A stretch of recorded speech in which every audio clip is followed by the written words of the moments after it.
Y a usted, mientras tanto, le invito a que se ubique en su Biblia en el Evangelio según San Lucas, capítulo 5. Evangelio según San Lucas, capítulo número 5. Y yo le quiero contar que mientras estaba estudiando este tema, bueno, ¿cómo surgió el tema? Como el miércoles en la mañana estaba orando y pidiéndole a Dios sobre la predicación. Decía, Señor, dame el tema para el domingo, porque pues se junta buen trabajo. Mañana son 4 charlas, mi esposa comparte una, la prédica de hoy, entonces había buen material para elaborar. Entonces le pedí al Señor sobre el pasaje y me llevó a este texto que vamos a estudiar, pero lo vamos a estudiar con una perspectiva diferente, que mientras yo estudiaba, pues creo que me detuve un par de veces para orar y pedirle perdón al Señor. Y yo espero que usted también sea edificado y bendecido esta mañana. Porque no sé si todos luchan con lo mismo, pero yo creo que la mayoría de nosotros creemos fácilmente en el poder milagroso de Dios. Creemos en el poder sobrenatural de Dios. Pero a veces me da la impresión que nos cuesta trabajo como asimilar y aceptar como la plenitud del amor de Dios y un aspecto importante, del perdón de Dios. Por eso a veces nos encontramos, sobre todo cuando llega una etapa así como de tristeza o medio depresiva, como que pensamos que el pecado de hace 27 años todavía sigue afectándonos. ¿Cómo será que el Señor sí me perdonó? ¿Es que por qué esto vuelve a pasar? ¿Es que yo después de lo que sucedió quedé maldecido o quedé bajo el juicio de Dios el resto de la vida? Voy a pasarme 48 años de ser cristiano arrepintiéndome de lo mismo, cosas por el estilo. Y el diablo utiliza eso para traer un manto de culpa, de autocondenación, de frustración muy personal y muy profunda, pero la Biblia nos enseña que Jesucristo vino a darnos vida y vida en abundancia. Entonces uno como que se confronta y dice, ¿qué está pasando acá? Y este texto me llevaba como a ver esa realidad del pecado, cómo nos ha afectado, hermanos, desde el huerto del Edén, cuando Adán y Eva desobedecieron al Señor. Pero como en Cristo somos restaurados y transformados. El tema que les voy a compartir se llama Cristo perdona el pecado y nos libera de sus resultados. Cristo perdona el pecado, cualquiera que éste sea, y nos libra de sus resultados. Así que vamos a estar ubicados, como les dije, en Lucas capítulo 5, pero vamos a ubicarnos en la porción donde Jesús sana a un paralítico. Así que vamos a desarrollar, en primer lugar, vamos a leer que el poder del Señor genera sanidad. El poder del Señor genera sanidad. Y cuando yo, la verdad, cuando leí este versículo, lo asociaba mucho con lo que va a suceder mañana con la ayuda de Dios. El poder del Señor genera, produce, trae sanidad. Y estamos hablando aquí, hermanos, de una sanidad integral. Vamos a Lucas capítulo 5, el versículo 17, donde dice: aconteció un día que él estaba enseñando, o sea, Jesús estaba enseñando, y estaban sentados los fariseos y doctores de la ley, los cuales habían venido de todas las aldeas de Galilea y de Judea y Jerusalén, y el poder del Señor estaba con él para sanar. Lo primero que podemos ver en ese versículo es el auditorio de Jesús. Está con muchas personas, pero de manera especial hay unas sillas que están ocupadas allí por los fariseos y doctores de la ley. Más adelante nos menciona también a los escribas. Estaban allí los fariseos celosos en la práctica de sus rutinas, celosos en la ley escrita, y estaban los doctores de la ley, que como su nombre lo indica, pues eran los hombres más versados en la ley, en sus comentarios, en su interpretación, y estaban allí.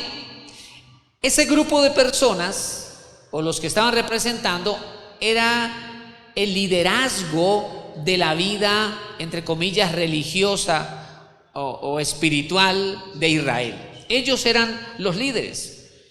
Sin embargo, cuando uno lee todo el evento, se da cuenta que no estaban allí porque ellos creyeran en Jesús. Ellos no estaban allí porque ellos creían que era el Mesías, el Hijo de Dios. Ellos estaban allí, y de hecho la Escritura enseña que se oponían al ministerio de Jesús y se oponían al mensaje del Señor. Ellos estaban allí por varias razones: una, por curiosidad; dos, porque era de moda ir a escuchar al nuevo maestro de Galilea, la nueva sensación; o tal vez, creo yo, que iban a escuchar a Jesús procurando encontrar errores en su enseñanza para luego atacarlo, para luego calumniar y menospreciar el ministerio del Señor. Y noten entonces cómo el orgullo y la soberbia nos puede hacer perder las bendiciones de Dios. Ellos se apoyaban en el conocimiento que tenían, en su rutina religiosa, pero ellos no eran mansos y humildes de corazón. Ellos se consideraban superiores a los demás. Pero ahí estaban en aquella reunión. Pero la última frase de ese versículo 17 dice: el poder del Señor estaba con él para sanar. ¿Quién era el que estaba predicando? Jesucristo, ¿verdad que sí? Jesucristo estaba predicando. Y el versículo le dice: y el poder del Señor estaba con él para sanar. Entonces nos habla del poder de Dios, y específicamente de una persona, y es el Espíritu Santo de Dios, porque el Espíritu es el Señor, dice Pablo.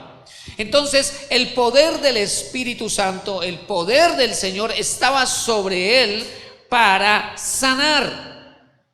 Esa expresión es una referencia al poder del Espíritu Santo, porque cuando Jesús estuvo en esta tierra, Él no recurrió a sus atributos como Dios para desarrollar el ministerio. Él se sujetó a la condición de un hombre y necesitó el poder y la unción del Espíritu Santo para desarrollar los milagros y las sanidades. Hermanos, y si Dios necesitó del poder del Espíritu Santo, ¿cuánto más nosotros lo necesitamos? Amén. Necesitamos la unción, necesitamos el poder del Espíritu Santo. Por eso tenemos que buscar la presencia del Señor. Pero dice el versículo: estaba con él para sanar. Entonces me llamó la atención cuál es la palabra griega que se utiliza allí, pues en el Nuevo Testamento hay varios términos que se traducen como sanar o salvar. Entonces, en ese versículo, vamos a mirar, hijo, el significado de la palabra. Allí, en ese versículo, la palabra sanar se traduce del término, ahí me quedó mal, me perdonan, soy humano, cometo errores. No es hebreo, es griego, es GR, porque el Nuevo Testamento está escrito en griego. Pero como estaba haciendo tantos temas, me confundí ahí escribí. Ahora es que veo que dice hebreo, pero es griego. Sanar se traduce del término griego iaomai, ¿no? Eso, iaomai. Esa palabra tiene tres significados. Primero significa sanar, que es la traducción que le da la Reina Valera, pero además significa restablecer. O sea que el poder del Espíritu Santo viene para restaurar lo que ha sido dañado. Hay áreas de nuestra vida que han sido dañadas. Algunas de ellas han sido dañadas desde el vientre de nuestra madre. Por ella, por el papá, por una circunstancia. Otras áreas están dañadas desde la infancia, adolescencia, juventud, etc. Pero el Señor viene y Él restaura lo que ha sido dañado. Esa es la bendición, hermanos, de exponernos al poder del Espíritu Santo. La unción viene a sanar, viene a restaurar. En tercer lugar, la palabra significa renovar. O sea que el poder del Espíritu Santo viene y quita lo viejo y pone lo nuevo de Cristo en nosotros. ¿Por qué es tan importante la renovación? Si yo no me renuevo en el Señor, entonces lo que Dios me ha dado empieza como a perder su fuerza, a perder su poder. Por eso cuando el cristiano no se renueva, se hace débil, se hace vulnerable. El enemigo lo ataca más fácilmente. Por eso necesitamos la unción del Espíritu Santo. De hecho, recordemos, hermano, la figura del pastor en tierras hebreas. Recordemos al pastor aplicándole aceitico en los ojos, en los oídos y en el hocico, en la nariz de la ovejita, porque allí venían las moscas a depositar sus huevos. Y cuando eso crecía, hermano, crecían esas larvas, la ovejita podía enloquecerse tratando de limpiarse eso y se iba a darse golpes contra los árboles y finalmente moría. Entonces el pastor aplicaba el aceitico, que era como el repelente, de manera que necesitamos la unción del Espíritu Santo. Es una necesidad, hermanos. Pero vamos a ver ahora, en segundo lugar, cómo nosotros, con la ayuda de Dios, podemos superar nuestros propios obstáculos.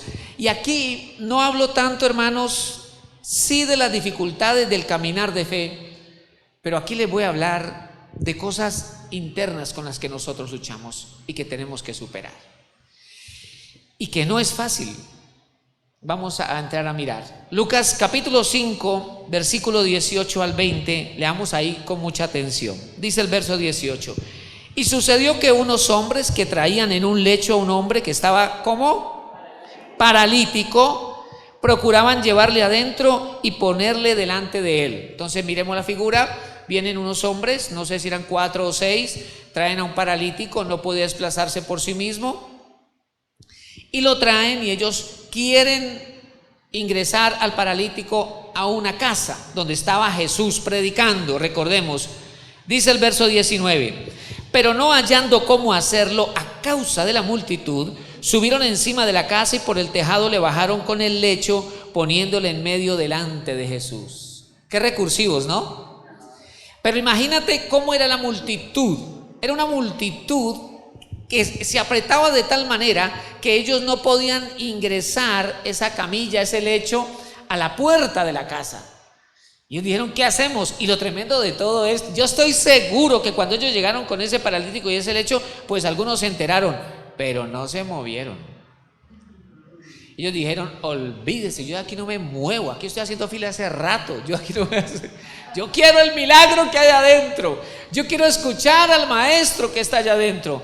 Entonces ellos, conscientes, dijeron: no, aquí es tiempo perdido tratar de hacer alguna gestión, vamos para arriba con usted. Osados, ¿no? Y se subieron y allá abrieron el techo. Yo creo que el dueño de la casa decía: ay, Dios mío. Pero allá abrieron el hueco, lo bajaron, ¿cierto? Descendieron y lo pusieron delante de Jesús. Ahora, dice el verso 20: al ver él la fe de ellos, hermanos, la fe se ve. ¿Sí lo leyó conmigo, no? Verso 20: al ver él la fe de ellos. O sea que hay ciertas acciones nuestras que demuestran nuestra fe en Jesús. Si yo tengo, por ejemplo, un problema grave, si no sé qué hacer, si me siento impotente, frustrado, las puertas se me han cerrado, pero yo digo: voy a ir a buscar a Dios. Tomo la decisión de buscar al Señor durante estos días. Voy a meterme allí 1 hora, por ejemplo, a mi cuarto y me encierro y voy a clamar a mi Dios 7 días. Todos los días voy a sacar 1 hora exclusivamente para pedirle al Señor por esta situación. Tenga la seguridad que el Señor se va a glorificar. Esas jornadas de oración que yo voy a hacer, así yo no sienta nada mientras lo hago, Dios está mirando desde allá y dice: estoy viendo la fe de mi hijo, estoy viendo la fe de mi hija, seré propicio a su necesidad. Y es cuando se manifiesta el milagro, es cuando se manifiesta lo sobrenatural. Entonces hay ciertas acciones que yo tengo que hacer que le permiten ver a mi Dios que yo tengo fe. Entonces dice el verso 20: al ver él la fe de ellos, le dijo: hombre, tus pecados te son perdonados. Vuelvo a repetir eso: hombre, tus pecados te son perdonados. ¿No les llama la atención que Jesús no le dijo el nombre? Y yo creo que lo hace adrede, es que todo lo hace Jesús con intención, porque ese hombre nos representa a todos como humanidad. Hombre, ser humano, persona, tus pecados te son perdonados. Cuando yo les hablo de los obstáculos, en primer lugar estamos viendo una multitud de personas que no permiten el ingreso. Y es con voz de ver, pero a veces son personas nuestro obstáculo. A veces son personas las que se levantan con voces contrarias a nuestra fe. A veces son personas que se levantan con voces contrarias a nuestra esperanza, a nuestra certeza o a nuestro emprendimiento. Y no faltan, hermano, esos que vienen a traer como ese pesimismo, esa negatividad, ese no se puede, esa cosa maluca. Y uno está como con ese ánimo, con esas ganas, con esa fe en el Señor, y llega el que apachurra. O de pronto usted está contento porque usted está iniciando su servicio al Señor, y con qué amor, y por ejemplo dio su primera clase de escuela infantil y usted está feliz. Usted se metió a eso. Peladito no se las aguanta nadie. Uy, ¿usted cómo hace? Y comienza la cosa. Y sucesivamente, muchos ejemplos usted se puede imaginar. Entonces a veces son personas con sus argumentos y con sus palabras las que nosotros tenemos que superar. Pero en otras ocasiones, hermanos, luchamos con algo bien fuerte, y es con la incredulidad. Note ahí que el texto no nos dice en ningún momento que el paralítico dijo: alguien me puede llevar, alguien me puede llevar. En ningún momento la Biblia nos dice que dijo que el paralítico haya dicho: pues no importa, muchachos, vamos a abrir ese techo, pero voy para allá. No, yo creo que Jesús fue agarrado, déjame asustado, pero ¿estos qué van a hacer? Porque la Biblia dice que ellos lo llevaban. Y la Biblia dice que Jesús vio la fe de ellos, no de él. O sea que a veces nosotros somos los que tenemos fe y llevamos a otros, ¿o yo? Tu fe va a llevar a tu familia a los pies de Jesucristo. El Señor lo va a hacer. Y ahí es donde nosotros necesitamos tener esa certeza. Pues aunque en mi casa nadie más sea cristiano, yo seguiré adelante con la bandera de la fe, y toda mi familia a los pies de Jesucristo vendrá. Entonces ellos llevaron al hombre, y pues yo creo que él aceptó, tal vez por la amistad, porque igual no se podía bajar. Entonces vamos, y él fue ahí. Pero él no tenía fe, él luchaba con la incredulidad. Él tenía argumentos tal vez como: ¿ya para qué? Tengo 53, ya llevo tantas décadas o tantos años así, ¿qué importa? Como a veces nosotros: pues yo estaba luchando con este problema hace 27 años, ¿pues qué vamos a hacer? La vida se me convirtió en esto, pues ya tocó enfrentarla así. No era la fe de él. Él luchaba con la incredulidad. Como muchos de nosotros, nos cuesta trabajo creer en grandes bendiciones, y por eso tal vez esperamos cosas pequeñas de Dios, porque nos cuesta trabajo creer en grandes bendiciones y privilegios que Dios le quiere conceder a sus hijos. Él luchaba con su incredulidad, pero había otra cosa para mí con la cual él luchaba, y aquí sí pues es una conjetura personal, pero lo hago en función de lo que el Señor le dijo: hombre, tus pecados, y en plural, tus pecados te son perdonados.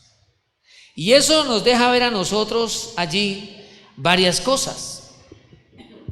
Él se sentía lejos de Dios. No, hermano, y es que cuando estamos pecando nos empezamos a distanciar de Dios. Porque el primer enemigo, amados hermanos, que nosotros tenemos no es el diablo, es el pecado. Es aquello que nos lleva a rebelarnos contra Dios, aquello que nos lleva a ser autosuficientes, aquello que nos lleva a emprender nuestro propio camino. Que les decía yo ahora al empezar, ¿qué pasó con Adán y Eva en el huerto? Todos esos privilegios se perdieron, todas esas bendiciones. Pero para mí lo más grave que se perdió en el huerto no fueron los privilegios del mismo, sino perder la comunión con Dios. Porque el hombre no fue creado para eso, hermanos. Nosotros no fuimos creados para vivir bajo enfermedad, no fuimos creados para vivir en angustia en la tierra, no fuimos creados para vivir en depresión, en tristezas, en ansiedad, en cuadros depresivos. No fuimos creados para vivir luchando con la ruina o con una serie de cosas. Dios nos creó para Él. Tanto era el deseo de Dios de que estuviésemos siempre con Él, que nos hizo a su imagen y semejanza. Nos puso allí con Él. Él se paseaba en el huerto al aire del día. El infierno no fue creado para el hombre.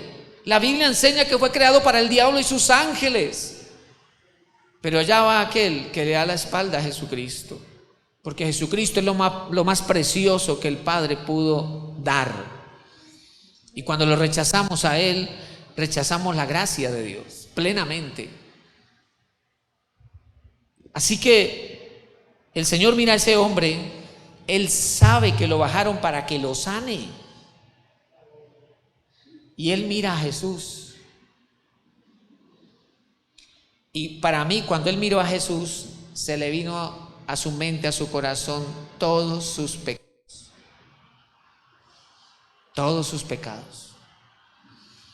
Y Jesús lo mira y le dice, no le dice, eres sano, levántate, dame tu mano. Le dijo, hombre, tus pecados te son perdonados.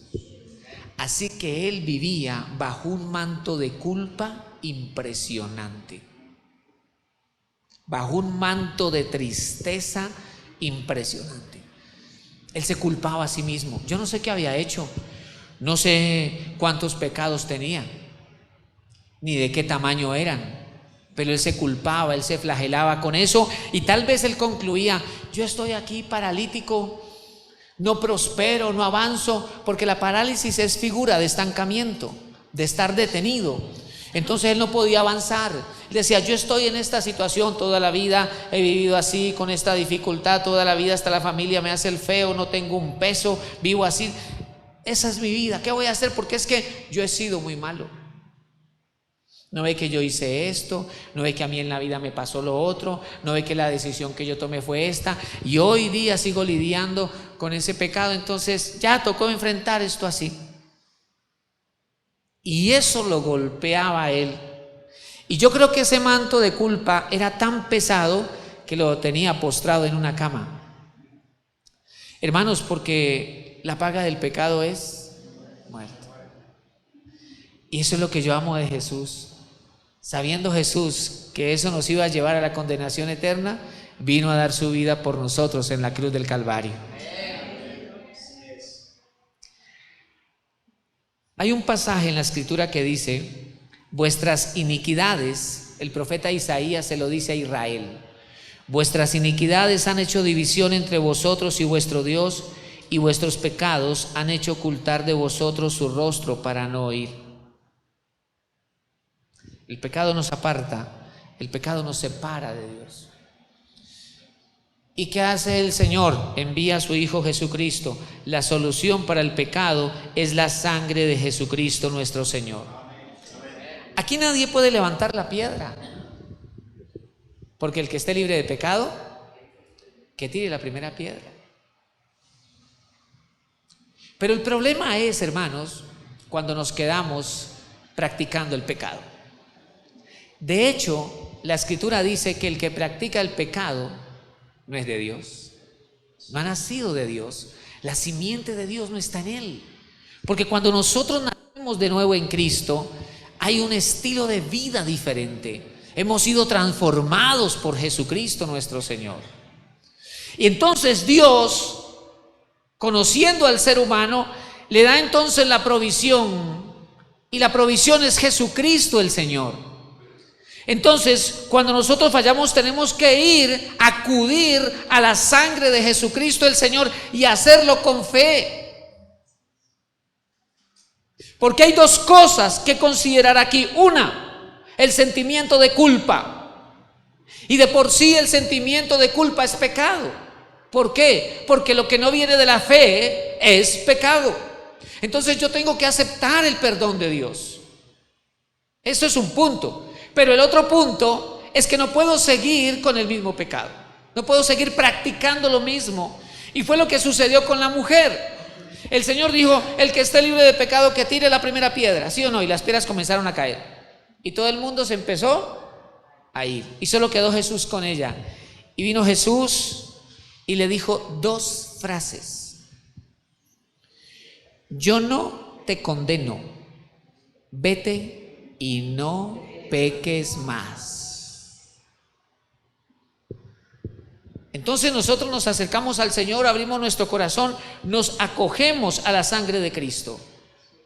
Y tenemos que aceptar, como dice la Biblia, si confesamos nuestros pecados, Él es fiel y justo para perdonarnos. Y amo la siguiente frase: y limpiarnos de toda maldad.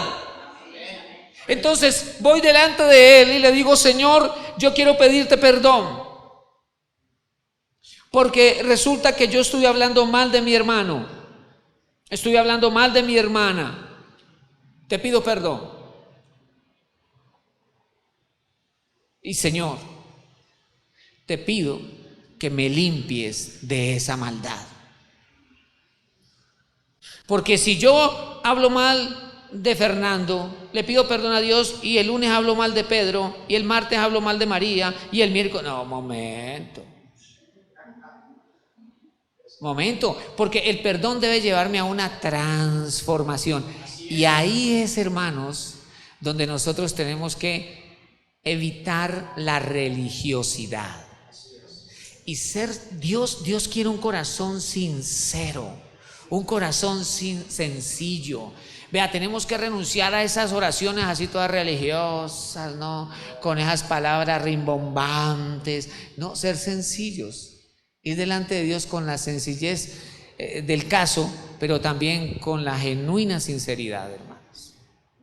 Vamos a ver ahora, en tercer lugar, que Jesús, y entonces, claro, aquí sí me detuve yo y me puse a orar, porque hasta aquí todo va bien, el Señor es el que nos perdona, el Señor es el que nos ayuda ante la tentación. Porque no a levantar la mano, hermanos, no a levantar las manos, pero le hace una pregunta: ¿cuántas veces usted le ha pedido perdón a Dios por el mismo pecado? No tiene que levantar las manos, los pies, no alcanzan las extremidades, hermano.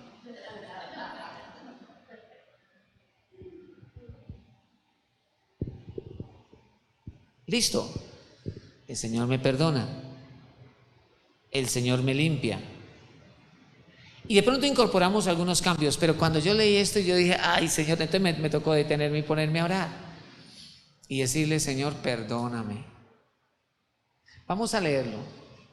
Dice aquí: Jesús conoce lo más profundo de nuestro corazón. Lucas capítulo 5, versículo 21 al 23. Entonces los escribas, vea, ¿sí ve que habían escribas, fariseos y doctores de la ley? Verso 21. Entonces los escribas y los fariseos comenzaron ¿a qué? A cavilar diciendo. Eso es hermoso, mire lo que dice el texto: comenzaron a cavilar diciendo. Cavilar viene de una palabra griega, y esa palabra habla de una reflexión interna. Habla de un pensamiento, no de una expresión. O sea, ellos están diciendo en su corazón. Por eso Jesús varias veces dijo: no digáis en vuestro corazón. Porque a veces hablamos adentro de nosotros y no expresamos, pero estamos hablando.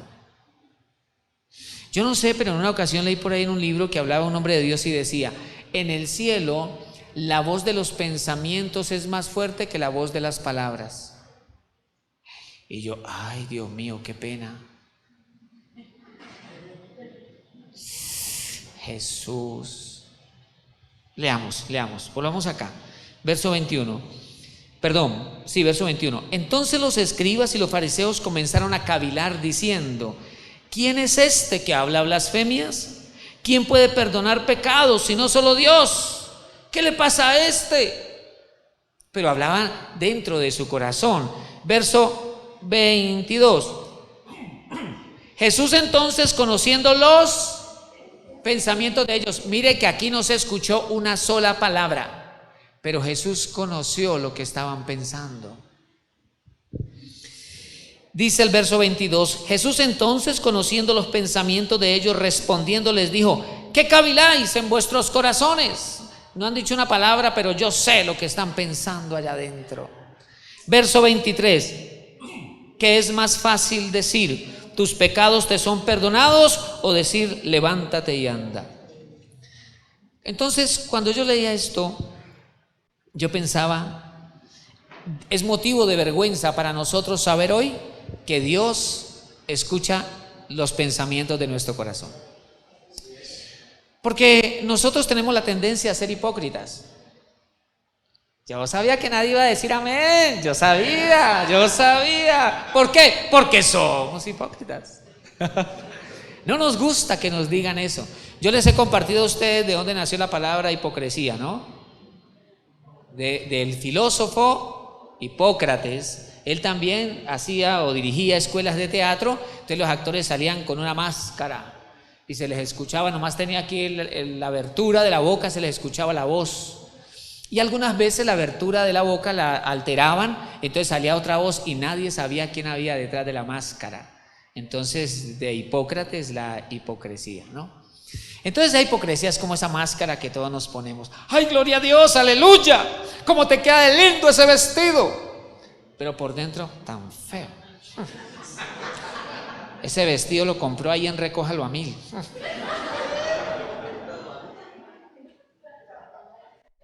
Ay, sí, gloria a Dios, qué bendición. Ay, le quedó muy lindo.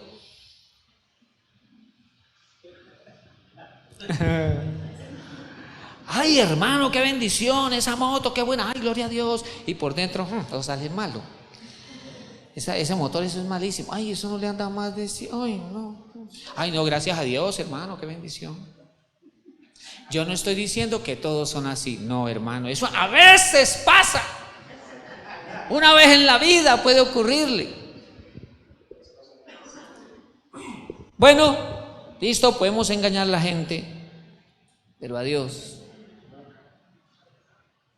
conoce lo profundo. Dios nos esculca el corazón.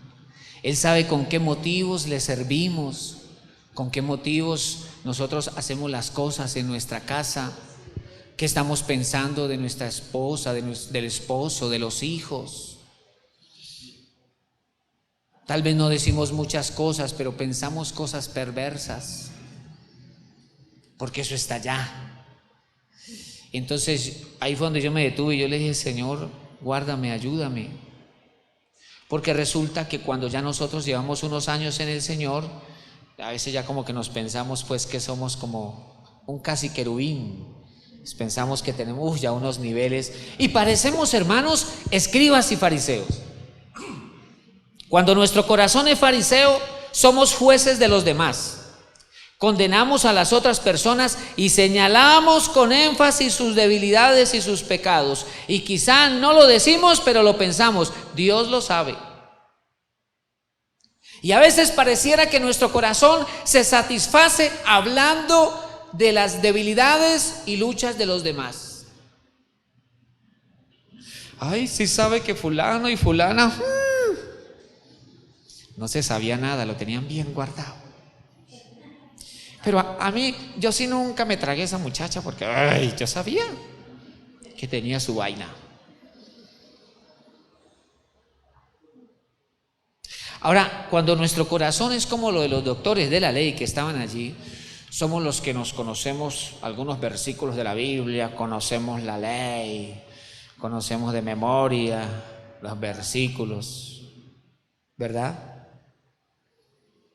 Y usamos esos versículos para andar juzgando a los demás.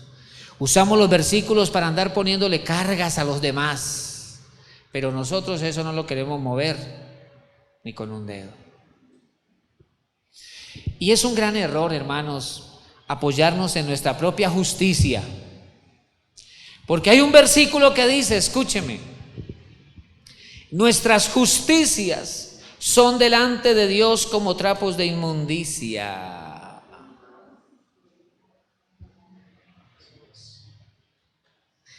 Y voy a ir más allá. Y perdóneme, pastor, ¿qué significa allí la palabra inmundicia? Le voy a decir. Allí, la palabra inmundicia se traduce de un término hebreo que traduce trapo menstrual.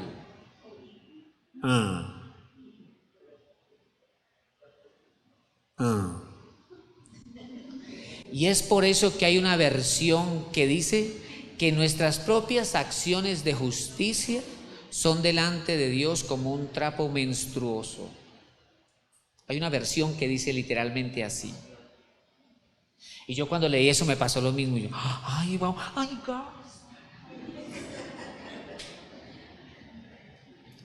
Pero ¿sabe por qué?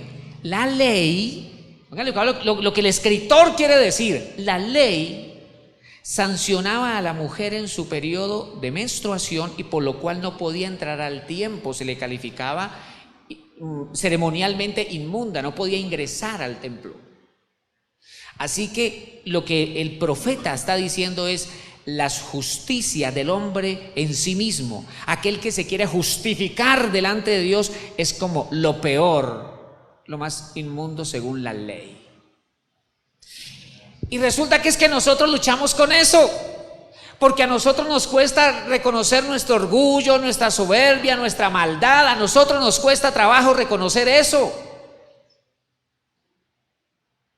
No nos gusta ni siquiera que hablemos del tema. No hablemos de las bendiciones, de los milagros, de las cosas bonitas, pero no hablamos de esas cosas, porque resulta que esa herencia la traemos de Adán y Eva, porque Adán y Eva, cuando desobedecieron, se dieron cuenta de que estaban sin ropa y se fueron a coser unas hojas de higuera. Cuando el Señor los llamó, ellos vinieron con su traje de higuera delante del Señor. Y lo primero que Dios le dijo a Adán fue: ¿quién te enseñó que estabas desnudo? Porque las hojas de higuera no nos sirven. La rutina religiosa no nos sirve. Delante de Dios, hermanos, todo está descubierto. No les podemos esconder a Dios nada. Nada, hermanos. Y por eso tenemos que tener un corazón manso y humilde delante del Señor. ¿Y qué hizo Dios? Porque nuestro Dios es bueno. Dios es bueno. ¿Quién te enseñó que es? Señor, y empezó Adán a justificarse, porque esa es otra herencia, pues. Señor, la mujer que usted me dio, Eva, ¿qué hiciste? La serpiente, Señor. Y la serpiente, no había quien echarle la culpa. Y entonces, ¿qué hizo Dios? Dios es maravilloso.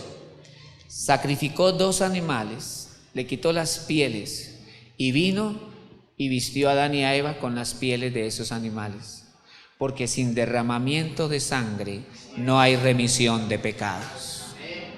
Y a través de esa acción, desde el principio, Dios nos estaba diciendo: voy a enviar un cordero. Él va a entregar su vida en la cruz del Calvario, en la más horrible muerte, pero Él lo va a hacer para que ustedes sean vestidos de la justicia que es en Jesucristo nuestro Señor. Él dio su vida para nosotros. Denle ese aplauso a Jesucristo, que Él se lo merece, hermano. Dios es bueno. Nadie podía salvarse por sí mismo. ¿Quién puede librar su alma? Ni tener la mayor cantidad de tesoros. Solo acercarnos a la preciosa sangre de Jesús. Y llegamos al punto número 4 para culminar, hermanos. Lucas capítulo 4, versículos 24 y 25. Vamos a ver que Cristo destruye el poder del pecado. No podemos negar que lidiamos con eso, pero Jesucristo el Señor ha venido a vivir en nosotros. En nosotros habita el Cristo de la gloria. Y el Señor Jesucristo destruyó al tentador, venció al tentador, y por el Cristo que habita ahora en nosotros podemos vencer también. Hermanos, no siendo suficiente con que el Cristo de la gloria habite en nosotros, nos mandó además al Espíritu Santo, porque somos templo del Espíritu Santo. Compartía con alguien y le decía: es que lo tremendo de esto es que Abraham y Jacob no tenían una Biblia como esta. Ellos no tenían Biblia. La Biblia empezó a escribirse luego con Moisés. Pero qué hombres temerosos de Dios. Hoy tenemos a Cristo Jesús morando en nosotros, al Espíritu Santo, tenemos la palabra, y nos dice Lucas 5, 24 y 25: pues para que sepáis que el Hijo del Hombre tiene potestad en la tierra para perdonar pecados, dijo al paralítico: a ti te digo, levántate, toma tu lecho y vete a tu casa. Al instante, levantándose en presencia de ellos y tomando el lecho en que estaba acostado, se fue a su casa glorificando a Dios. Y yo me imagino que ese hombre se levantó ya con el lecho para salir. Él no salió por el techo, él salió con el lecho. Ojo, cuidado, cuidado, cuidado. No, perdóname, lo inventé yo. No sé, yo no estaba presente en ese momento. Pero él se fue a su casa. O no sé si salió por el techo, porque allá estaban los otros felices de ver ese milagro. Gloria a Dios, yo lo sabía. Disfrutando el amor de Dios. Por eso cuando yo inicié les decía, no solamente debemos confiar en los milagros de Dios, hermanos, es necesario confiar en el amor de Dios y en su poder que transforma nuestro corazón. No podemos quedarnos solamente en el perdón. Perdóname, Señor, perdóname, Señor. No, Señor, yo creo que tú me perdonas, pero también creo que tú me transformas. Puedo ser diferente, Señor. Tú me puedes transformar. Mi vida pasada se puede quedar atrás y tú hacer de mí una nueva persona. Si soy cristiano y estoy lidiando con cosas, Señor, tú me puedes transformar. No renuncies. Aunque a veces puede ser que nos cansemos de estar lidiando con X o Y situación, no renuncies, porque el que empezó la buena obra en nosotros no la terminará hasta perfeccionarla para gloria de su nombre, y poderoso es el Señor para guardarnos sin caída y presentarnos sin mancha delante de su nombre con gran alegría. Es necesario que nosotros depositemos nuestro corazón en el Señor y que le digamos: Señor, yo creo en tu poder que me transforma. Ahora, si tenemos cosas con las que estamos lidiando, pues hay que buscar el poder de Dios, porque nada es difícil para Él. El asunto está en buscarlo, el asunto está en decir: voy a buscar al Señor, voy a comprometerme con Él, mi vida va a ser diferente. La Biblia dice que Él, Señor, lo devolvió sano, libre a su casa, y casa es sinónimo de hogar, de familia, de hijos. El Señor se va a glorificar en nuestra familia. El Señor va a traer milagros, transformaciones. Con aquellas cosas que nosotros hemos lidiado, eso va a quedar atrás en el nombre de Jesucristo. Con Él podemos vencer. Él quiere hacerlo porque Él nos ama. Piensa por un momento cuánto le costó a Jesús su muerte en la cruz. Lo hizo por amor. Así que el Señor te quiere ayudar. Quiere hacer milagros en tu corazón y en tu casa. Yo quiero que allí por un momento usted piense, ¿sí? Con todo amor en el Señor le digo esto. Piense con qué usted está lidiando. ¿Cuál es el pecado que lo hace tropezar? Que le causa enojo a usted mismo, a usted misma. Porque quiero invitarlo a que llevemos eso delante de Dios.